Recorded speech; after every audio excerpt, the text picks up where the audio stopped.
નમસ્કાર। રાજકોટમાં આજી નદી કાંઠે વસતા 1500થી વધુ પરિવારોને સરકાર દ્વારા અપાયેલી નોટિસના મુદ્દે કોંગ્રેસે વિરોધ નોંધાવ્યો।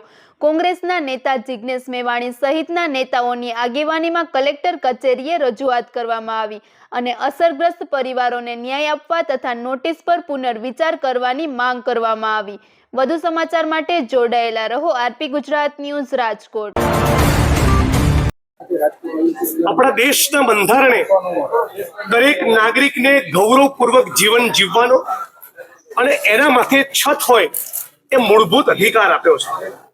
આ બંધારણના અધિકારોનું હનન કરી રાજ્યની સરકાર અને પ્રશાસન દ્વારા મોટા બિલ્ડરો, પૂંજીપતિઓ, ઉદ્યોગપતિઓ અને ભારતીય જનતા પાર્ટીના આગેવાન નેતાઓના ગેરકાયદેસર બાંધકામો નહીં તોડવા અને જે ગરીબ માણસે પોતાના જીવનની કાળી મજૂરીની પાઈ જોડીને કાચું પાકું છાપરું બનાવ્યું હોય, નાનું મોટું મકાન બનાવ્યું હોય, એને તોડી પાડવું, આ જે ભારતીય જનતા પાર્ટીની નીતિ રાજકોટ શહેરમાં, સુરતમાં, વડોદરાના, અમદાવાદમાં આપણે જોઈ રહ્યા છે।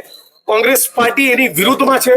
અમે માંગણી કરીએ છીએ રાજકોટ શહેરના જે પણ વિસ્તારમાં પ્રશાસન દ્વારા નોટિસો આપવામાં આવી છે એ તમામ નોટિસો પરત લેવામાં આવે અને કોઈ કારણસર બીજો વિકલ્પ ન હોય ને કોઈ પણ ગરીબ માણસનું ઘર તોડવું પડે એમ હોય તો પહેલા એ સન્માનપૂર્વક ત્યાં વસી શકે એવી વૈકલ્પિક વ્યવસ્થા કરવામાં આવે।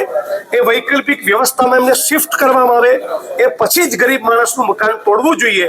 ઉપર આબ અને નીચે ધરતી આવી પરિસ્થિતિમાં રાજકોટના નાગરિકોને લાવી દેવા, એના માટે રાજકોટ વાસીઓએ ભારતીય જનતા પાર્ટીને વોટ નથી આપ્યા।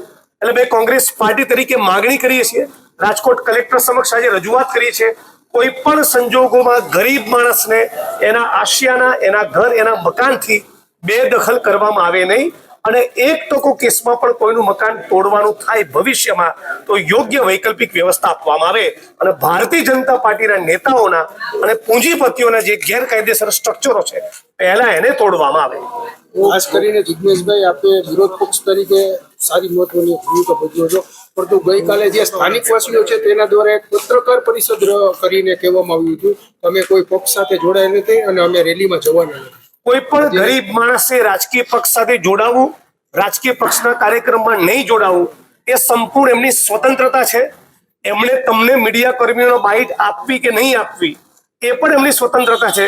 છતાં જેમ તમને અધિકાર છે સ્ટુડિયોમાં બેઠા બેઠા પેલા ગરીબ માણસ સાથે અન્યાય થઈ રહ્યો છે એવો સ્ટોરી કરવાનો, એવી ન્યૂઝ આઇટમ છાપવાનો તમને અધિકાર છે, એમ અમે આ દેશના નાગરિકો તરીકે, જવાબદાર વિપક્ષ તરીકે કલેક્ટર તંત્રને કહેવા આવ્યા છીએ કે વૈકલ્પિક વ્યવસ્થા વિના કોઈનું પણ મકાન તોડવું જોઈએ નહીં।